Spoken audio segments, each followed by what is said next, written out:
You are listening to Craziest HOA Moments. I wish this was exaggerated. I am standing in my driveway at 7 in the morning, still holding my coffee, and Patricia Roberts is jabbing her finger at a single orange extension cord running from my garage to my porch railing.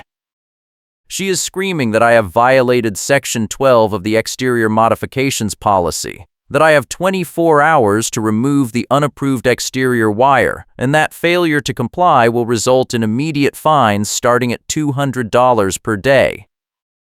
The extension cord powers 3 strands of white LED holiday lights. That is it. No inflatables, no projectors, no animated reindeer. Just lights. And she is treating it like I installed a neon sign. My name is Derek Paulson. I moved to Frostwood Estates in Chicago, Illinois 8 months ago because the mortgage rate was good and the neighborhood looked quiet. I work as a municipal code researcher for a consulting firm, which means I spend 40 hours a week reading ordinances for fun and getting paid to tell developers what they can and cannot build. I thought that background would help me navigate HOA rules. I was wrong. Frostwood Estates Association is not interested in logic or compliance. They are interested in control. Patricia Roberts is the communications director, which means she controls the email blasts, the next-door posts, and the official notices. She also wears a knit beanie with an HOA logo patch on the front like it is a uniform, and she uses it to signal that she is on duty. Right now, that beanie is pulled low over her brown pixie cut, and her pink parka is zipped up tight as she snaps a measuring tape open and holds it against my porch railing like she is about to cite me for the height of the cord above ground level. I set my coffee on the hood of my car and take a breath. The air is sharp enough to sting my lungs and my black knit cap is already dusted with fresh snow. I can see my breath in thick clouds. Patricia, I say, this is an extension cord. It is temporary. The lights come down after New Year's. She cuts me off. I do not need your explanation. I need your payment. You were notified in October that all exterior electrical installations require board approval. You ignored that notice. Now you are in violation. I did not ignore it, I say. I read it. That notice was about permanent wiring, not holiday decorations. She snaps the measuring tape closed with a sharp crack. Do not parse language with me. The policy says exterior electrical. That cord is exterior. That cord is electrical. You are in violation. Remove it by tomorrow morning or the fines start. I feel my jaw tighten. I have a refinance approval pending, and any lien threat over winter fees could derail the whole process. The bank already flagged one minor title issue last week, and my loan officer told me to keep everything clean until closing. A $200 per day fine that escalates into a lien would kill the deal. I cannot afford that. But I also cannot afford to let Patricia think she can bully me into compliance on a rule that does not apply. I pull out my phone and open the HOA policy portal. I scroll to Section 12 and hold it up. It says permanent exterior electrical installations, I say. Holiday decorations are explicitly exempt under Section 18. Patricia does not even look at the screen. She holds up a laminated policy sheet with no readable text on it, just blocks of dense print, and waves it between us like a shield. This is the updated version, she says. Approved in September. If you had attended the meeting, you would know. I was not notified of any meeting in September, I say. She smiles, and it is not a kind smile. That is not my problem. The updated policy is in effect. You are in violation. Have a good day, Derek. She turns and walks back toward her car, a white SUV parked at the curb with the engine still running.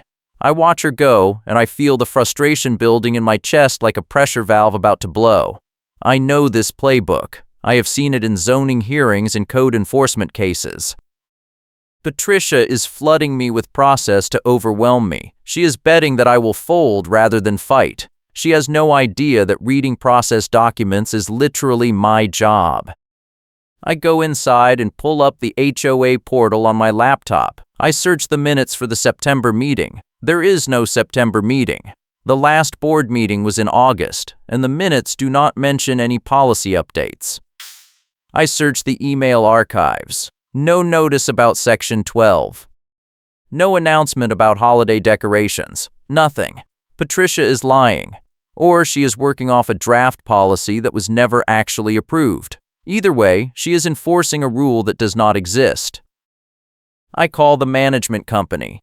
The receptionist transfers me to a property manager named Linda, who sounds like she is eating lunch while she talks. She tells me that the board has the authority to update policies between meetings as long as they post notice on the website. I ask if there was a notice posted. She says she will check and call me back. She does not call me back. By noon, I have a certified letter in my mailbox. It is from Frostwood Estates Association, signed by Patricia Roberts, Communications Director. The letter states that I am in violation of Section 12, exterior electrical installations, and that I have 24 hours to remove the extension cord or face fines of $200 per day, plus a potential lien if the violation is not cured within 30 days. The letter is dated today, which means Patricia must have drafted it before she even came to my house this morning. She had this planned. I text my buddy Marcus, who is the neighborhood security guard supervisor. Marcus has worked at Frostwood Estates for 3 years, and he has seen Patricia pull stunts like this before. He texts back within 5 minutes. She is on a power trip. Do not let her bully you. Document everything. I screenshot the policy portal, the missing meeting minutes, and the certified letter. I save them all in a folder on my desktop labeled HOA evidence. Then I draft a response letter. I keep it short and factual. I state that I have reviewed Section 12 and Section 18, that holiday decorations are exempt, and that I am requesting a copy of the updated policy Patricia referenced, along with proof of board approval and public notice. I send it via email to the management company and copy Patricia. I also send it certified mail to create a paper trail. That night, the snow starts. It is not a dusting. It is a full blizzard, the kind that shuts down highways and cancels flights. By morning, there are 8 inches of fresh snow in my driveway, and the plow has pushed another 2 feet of packed slush against my garage door. I shovel the driveway and salt the steps. I unplug the extension cord and coil it up, not because Patricia is right, but because I do not want to give her an easy target while I am building my case. The lights stay up. The cord comes inside. At 9 in the morning, I get another certified letter. This one is from the HOA board, signed by all 5 members, including Patricia. It states that I am now in violation of Section 9, snow and ice removal, because I did not shovel my driveway within 6 hours of the end of the snowfall. The fine is $100. The letter includes a timestamp from a patrol conducted by Patricia at 7 this morning, which means she was out in the blizzard specifically to catch me before I could shovel. I call Marcus. He answers on the second ring. She is hitting you with everything, he says. Snow removal, exterior mods, probably amenities lockout next. Amenities lockout? I ask. Yeah, he says. If you have any outstanding violations, they can lock your key fob so you cannot use the pool, the gym, the clubhouse, or the front gate. It is in the bylaws. They love doing it because it is instant leverage. That explains why my gate fob has been glitchy for the past 2 weeks. I thought it was a battery issue, but now I am wondering if Patricia has been testing the lockout feature on my account. I ask Marcus if he has access to the gate logs. He says he does, but he cannot share them without a formal request. I tell him to expect one. By the end of the week, I have 4 more certified letters.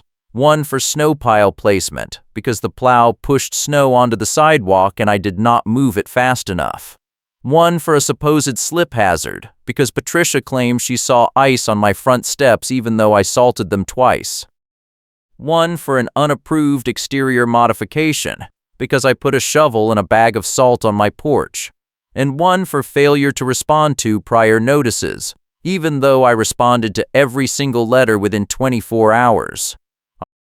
The total fines add up to $800, and the letters are coming so fast that my mail carrier starts giving me sympathetic looks when she hands me the stack. I am drowning in paper. My kitchen table is covered with certified envelopes, photocopied policies, and spreadsheets tracking every notice and response. My refinance officer calls and asks if there are any liens or judgments against the property.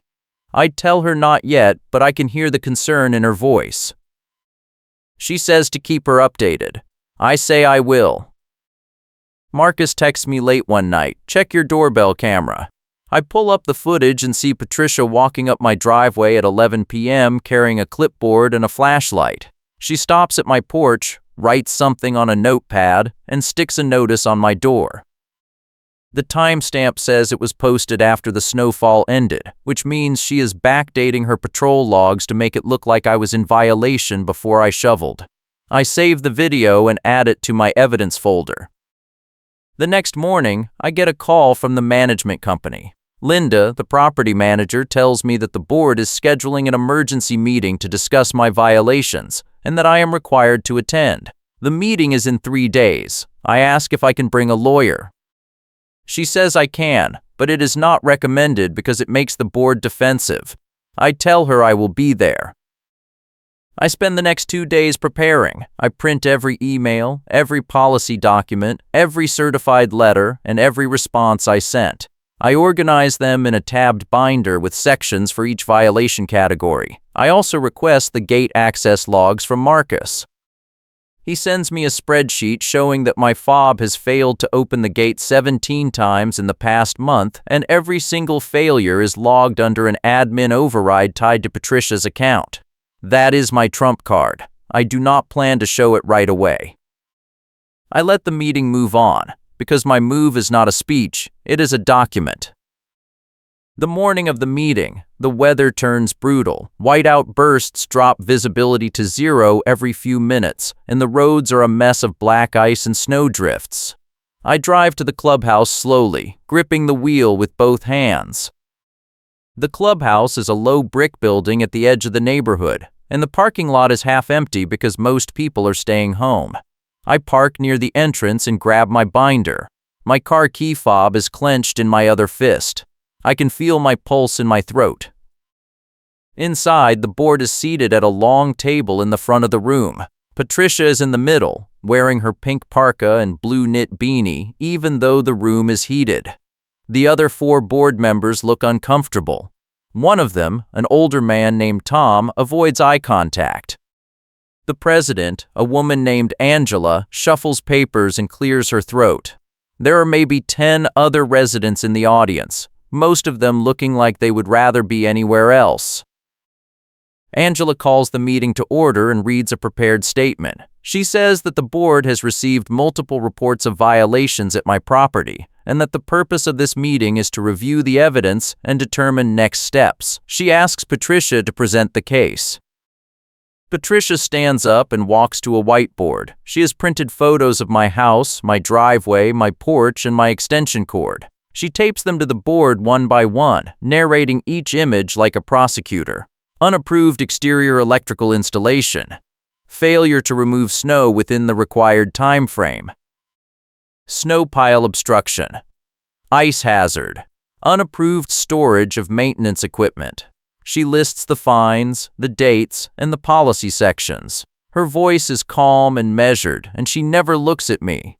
It is a performance, and she is good at it. When she finishes, Angela asks if I have anything to say. I stand up and walk to the front with my binder. I open it to the first tab and hold up the policy document. Section 12 applies to permanent installations, I say. Holiday decorations are exempt under Section 18. I was in compliance. Patricia interrupts. The updated policy, she says, removes that exemption. I turn to Angela. Was there a board vote on that update? Angela looks at Patricia. Patricia hesitates for just a second, and that hesitation tells me everything I need to know. There was a draft, she says. We intended to vote on it in October. But you did not vote on it, I say. We did not finalize it, Patricia admits. So you enforced a policy that does not exist, I say. The room is quiet. Tom shifts in his seat. Angela writes something on a notepad. Patricia's jaw tightens, and I can see the fury building behind her eyes. I flip to the next tab. The snow removal notice was issued at 7 in the morning, I say. The snowfall ended at 6:30. I shoveled at 8. I was in compliance. The 6-hour window had not expired. Patricia pulls out her phone. I documented ice on your steps at 7:15, she says. I documented salting my steps at 6:45, I say. I hold up my phone with the time-stamped photo. There was no ice at 7:15. You lied. Patricia's face goes red. That is not. She starts, but I cut her off. I have done this before and people fold every time, I say, quoting her exact words from an email she sent to another resident last year that Marcus forwarded me. You have been using intimidation and fake violations to bully residents into paying fines they do not owe. You have been enforcing draft policies. You have been backdating patrol logs. And you have been locking residents out of amenities without due process. Angela stands up. That is a serious accusation, she says. I flip to the last tab. I have proof, I say. I hold up the gate log spreadsheet. My key fob has failed 17 times in the past month. Every single failure is logged as an admin override under Patricia's account. She has been manually locking me out of the gate to create a paper trail of non-compliance. That is harassment. That is retaliation. And it is a violation of your own bylaws. If you are enjoying this story, please hit the like button and subscribe for more HOA nightmare tales. Patricia tries to grab the spreadsheet, but I pull it back. I hand a copy to Angela instead. Angela reads it, and her expression goes from confused to horrified. She looks at Patricia. Is this true? Patricia does not answer. She is staring at the spreadsheet like it is a live grenade. Tom leans over and reads it too. He shakes his head and mutters something under his breath. Angela sets the spreadsheet down. We need to recess, she says. Board members only. Everyone else, please wait outside. I walk out into the hallway with my binder. The other residents follow, and a couple of them give me quiet nods. Marcus is standing near the door in his reflective vest. He was watching the whole thing. He gives me a thumbs up. I lean against the wall and try to catch my breath. My hands are shaking. 15 minutes later, Angela opens the door and calls me back in. The board is seated again, but Patricia is not. She is standing off to the side, arms crossed, staring at the floor. Angela clears her throat. After reviewing the evidence, she says, the board has determined that the violations issued to your property were not supported by the current policies. The fines are being rescinded. We are also suspending all enforcement actions pending an audit of our compliance procedures. I feel the tension in my chest loosen, but I am not done. I want a written statement, I say. And I want confirmation that my gate access has been restored. Angela nods. You will have both by the end of the week. I look at Patricia. She still will not make eye contact. What about retaliation? I ask. Angela hesitates. We will address that internally, she says. That is not good enough, I say. I want a settlement that includes refunds and limits on enforcement. I want a policy that prevents board members from issuing notices without management company review. And I want Patricia removed from any role that involves compliance or communications. Tom speaks up for the first time. That is fair, he says. Angela looks at the other board members. They nod. Fine, Angela says. We will draft a settlement agreement. But this stays confidential. No, I say. This goes into the public minutes. I want every resident to know what happened here. Angela's mouth tightens, but she nods. Agreed. I walk out of the clubhouse into the parking lot. The snow has stopped and the sky is starting to clear. Marcus is waiting by his truck. You did it, he says. You actually did it. I am not done yet, I say. I still have to make sure they follow through. The next week is a blur of emails and conference calls. The management company drafts a settlement agreement that includes a refund of all fines, a written apology, and a new enforcement policy that requires dual approval from the board president and the management company before any notice can be issued. Patricia is removed from the communications director role and reassigned to a non-compliance position. She is also required to attend mediation training, which feels like a slap on the wrist, but at least it is something.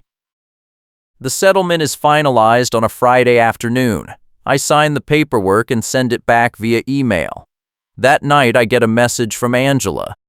The board has voted to terminate the contract with the current management company and hire an interim manager who will freeze all winter enforcement until an audit finishes. I forward the message to Marcus. He replies with a single word: karma. But the story does not end there. 2 weeks later, I get a call from a vendor who plows the neighborhood streets. He says he needs to talk to me off the record.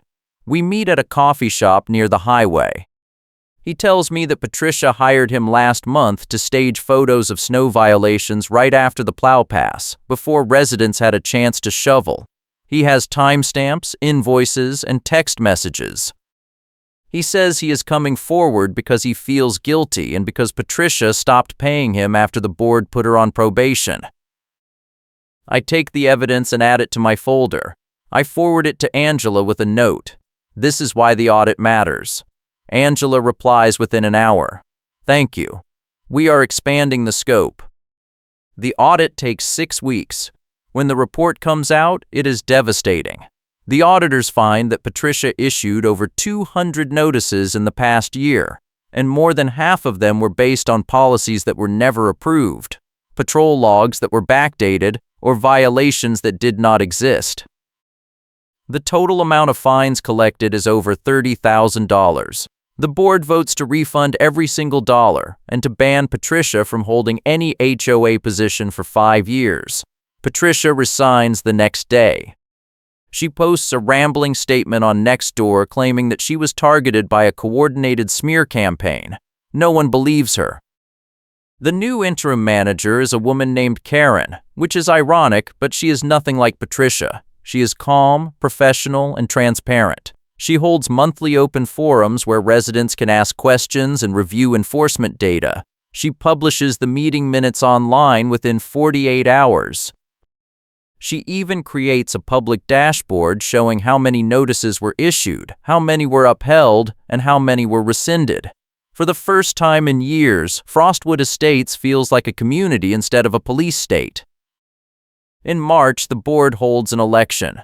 Tom runs for president on a platform of accountability and transparency. He wins by a landslide. Patricia does not run. She sells her house in April and moves to a condo in the suburbs. I hear through Marcus that she tried to join the condo association board, but they rejected her application after doing a background check. Karma strikes again. One afternoon in early May, I am sitting on my porch with a beer, watching the last of the snow melt off the lawn. Marcus stops by on his way home from work. He is still in his reflective vest. He sits down on the steps and I hand him a beer. "How does it feel?" he asks. "Like I can finally breathe," I say. "You earned it," he says. "You fought the HOA and won. That does not happen every day." I think about the certified letters, the sleepless nights, the spreadsheets, the binder, the gate logs, the meeting, the settlement, the audit. I think about Patricia's face when I held up the evidence and she realized she had lost. I think about the refund check that arrived last week, made out for $800 plus interest. I think about the new enforcement policy that protects every resident from the kind of harassment I went through. It was not just about winning, I say. It was about making sure no one else has to deal with that again. Marcus clinks his beer against mine. "Mission accomplished," he says. A month later, I get an email from a resident I have never met. She says she heard about what happened with Patricia and she wants to thank me. She says she received 3 bogus notices last year for things like leaving her trash can out 15 minutes past pickup time and letting her grass grow a 1/4 inch too tall. She paid the fines because she did not know how to fight back. The refund check she received last week was the first time she felt like the HOA was on her side instead of against her. She asks if I would be willing to serve on the new compliance committee to help rewrite the enforcement policies. I say yes. The committee meets twice a month. We go through every policy line by line, removing vague language, adding clear definitions, and creating an appeals process that actually works. We establish a rule that no notice can be issued without photographic evidence and a timestamp. We require all fines to be reviewed by the management company before they are sent. We cap daily fines at $50 and prohibit retroactive enforcement. It is tedious work, but it is worth it. By the end of summer, the new policies are approved and published. The board holds a town hall to walk residents through the changes. The room is packed. People ask questions, share stories, and thank the committee for creating a system that feels fair. Tom, the new president, closes the meeting by saying that Frostwood Estates is not just a neighborhood, it is a community, and communities are built on trust, not fear. Everyone claps. I leave the town hall feeling lighter than I have in months. I walk to my car and see Marcus standing by his truck, still in his reflective vest. He waves. "You sticking around for the fall?" he asks. "Yeah," I say. "I think I am." "Good," he says. "We need people like you." I drive home and park in my driveway. The extension cord is coiled up in my garage waiting for the holidays. I think about plugging it in again this year, just to see if anyone complains, but I know they will not. The new policies make it clear that holiday decorations are exempt, and the new enforcement process means that any notice has to be reviewed and approved before it is sent. Patricia is gone. The old board is gone. The fear is gone. I walk up to my porch and unlock the door. The house is quiet. I set my keys on the counter and pour a glass of water. I think about the 8 months I have lived here, the blizzard, the certified letters, the meeting, the settlement, the audit, the refunds, the reforms. I think about the moment I held up the gate logs and watched Patricia realize she had lost. I think about the vendor who came forward with the staged photos. I think about the resident who thanked me for fighting back. I think about the new policies that will protect everyone from what I went through. And I think about the fact that Patricia quoted the updated policy and claimed it was effective, even though it was never approved. She said I had 24 hours to remove the extension cord or face fines starting at $200 per day. But the actual minutes show that the draft policy was tabled in August and never brought up again. She enforced a rule that did not exist, and when I called her on it, she tried to bury me in paperwork. The funny thing is, if she had just left me alone, I never would have dug into the gate logs. I never would have found the admin overrides. I never would have exposed the backdating, the staged photos, or the pattern of harassment. She created the evidence trail that destroyed her. Karma is a beautiful thing. The fall comes and the holidays approach. I pull out the extension cord in November and plug it in without hesitation. The lights go up on the porch railing, white LEDs that glow softly against the evening sky. No one complains, no one sends a notice, no one shows up with a measuring tape or a clipboard. The lights stay up through Thanksgiving, through Christmas, through New Year's. When I take them down in January, I coil the cord neatly and store it in the garage, ready for next year. In February, I get an email from Angela. She is stepping down as board president to focus on her family, and she is recommending Tom as her replacement. The board votes unanimously to approve. Tom sends a message to the entire neighborhood thanking everyone for their patience during the transition and promising to continue the reforms. He ends the message with a line that makes me smile. "We are a community, not a courtroom. Let's keep it that way." That spring, the refinance closes without any issues.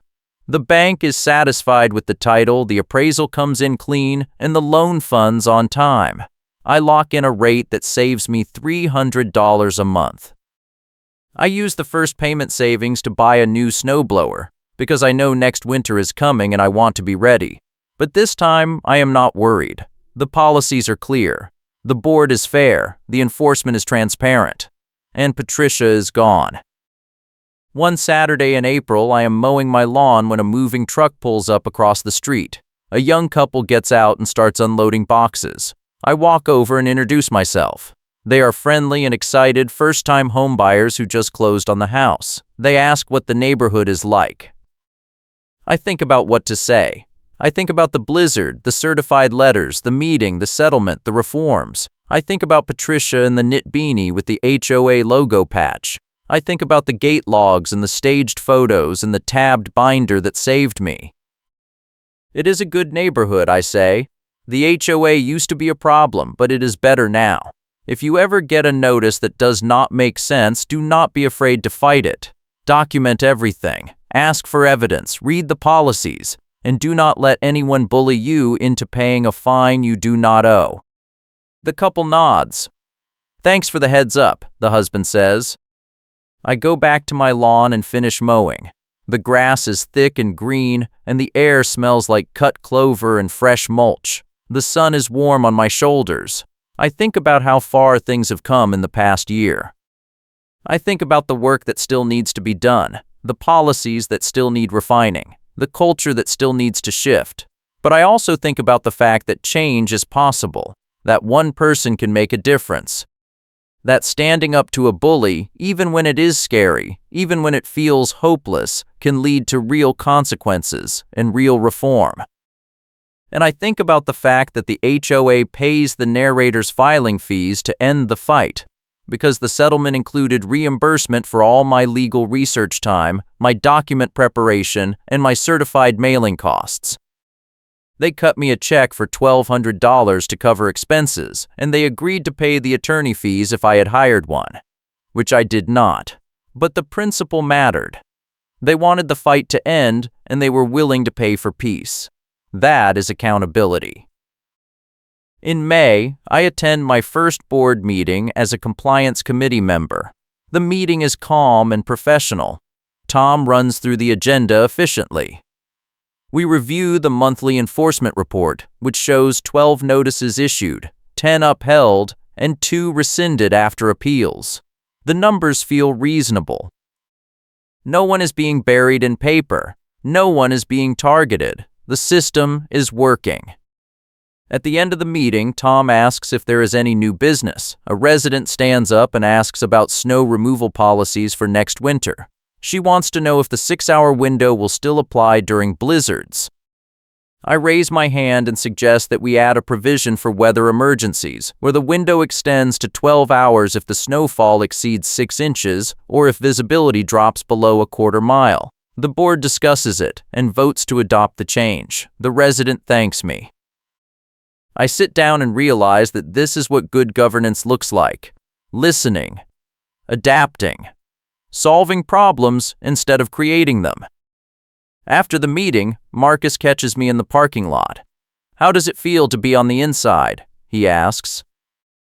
Weird, I say, but good. I can actually help people now. You were helping people before, he says. Now you are just doing it with a title. I laugh. Fair point. He pats me on the shoulder and walks to his truck. I get in my car and drive home. The streets are quiet, the lights are on in the houses, and the neighborhood feels calm. I think about Patricia and wonder if she ever regrets what she did. I think about the vendor who staged the photos and the guilt that made him come forward. I think about the audit that exposed the pattern of abuse and the refunds that restored trust. I think about the new policies and the new board and the new culture that is slowly taking root. And I think about the fact that Karen is told to step down and she cannot spin it because the board vote was unanimous and the settlement agreement was published in the minutes and the audit findings were public record. She tried to frame it as a witch hunt on Nextdoor, but no one believed her. The evidence was too clear. The pattern was too obvious. The consequences were too real. She could not spin her way out of accountability, and that is the most satisfying part of the whole story. She lost control of the narrative, and without that control, she had nothing. By the time summer arrives, Frostwood Estates feels like a different place. The new enforcement policies are working. The interim manager is doing a great job. The board is responsive and transparent. Residents are attending meetings and asking questions instead of avoiding contact and paying fines out of fear. The culture is changing, and it is changing because people stood up and demanded better. I get a call from a local news reporter in June. She heard about the HOA audit and the reforms, and she wants to do a story about how residents can fight back against abusive boards. I agree to an interview. We meet at the clubhouse, and she asks me about the certified letters, the meeting, the gate logs, the settlement. I walk her through the whole timeline. She takes notes and asks smart questions. At the end, she asks what advice I would give to someone facing the same situation. Document everything, I say. Read the policies. Ask for evidence. Do not be afraid to fight back. And remember that the HOA board works for you, not the other way around. If they forget that, remind them. The story runs the following week. It is a short piece, maybe 800 words, but it gets shared online and picked up by a couple of HOA advocacy blogs. I get emails from people all over the state asking for advice. I answer as many as I can. Some of them are dealing with patricias of their own. Some of them are fighting battles over fences, paint colors, parking, pets. All of them feel alone, and all of them need to know that they are not. In August, I get a message from Tom. He is putting together a slate for the fall election, and he wants to know if I am interested in running for the board. I think about it for a week. I think about the time commitment, the meetings, the emails, the complaints. I think about the responsibility and the stress, but I also think about the vendor who came forward, the resident who thanked me, the reforms that are already making a difference. I think about the fact that change does not happen by accident. It happens because people step up and do the work. I text Tom back. Yes, I am in. The election is in October. I run on a platform of transparency, accountability, and fair enforcement. I do not campaign hard. I just talk to my neighbors, listen to their concerns, and promise to fight for policies that treat everyone the same. On election night, I win by 30 votes. It is not a landslide, but it is enough. At the first board meeting in November, Tom welcomes me and the other new members. He talks about the progress we have made over the past year and the work that still needs to be done. He reminds us that we are here to serve the community, not to control it. He ends the meeting by raising a glass of water and making a toast. To fairness, he says, to transparency, to Frostwood Estates. We all raise our glasses. I feel a sense of pride and purpose that I have not felt in a long time. This is not the neighborhood I thought I was moving into, but it is the neighborhood I helped build, and that is worth something. Winter comes again. The first snow falls in late November and I am ready. I shovel my driveway, salt my steps, and plug in my extension cord for the holiday lights. No one complains. No one sends a notice. No one shows up with a measuring tape. The lights glow softly against the snow, and the neighborhood feels peaceful. One evening in December, I am sitting on my porch with a mug of hot chocolate watching the snowfall. Marcus drives by in his truck and waves. I wave back. A family walks past with a dog, and the kids point at my lights and smile. The air is cold and crisp, and the world feels calm. I think about the blizzard, the certified letters, the meeting, the settlement, the audit, the reforms, the election. I think about Patricia and the knit beanie with the HOA logo patch. I think about the gate logs and the tabbed binder and the moment I held up the evidence and watched her realize she had lost. And I think about the fact that it was all worth it. Every sleepless night, every certified letter, every spreadsheet, every fight. Because now, when I sit on my porch and watch the snow fall, I do not feel afraid. I feel at home. Thanks for watching, and thanks for all the support.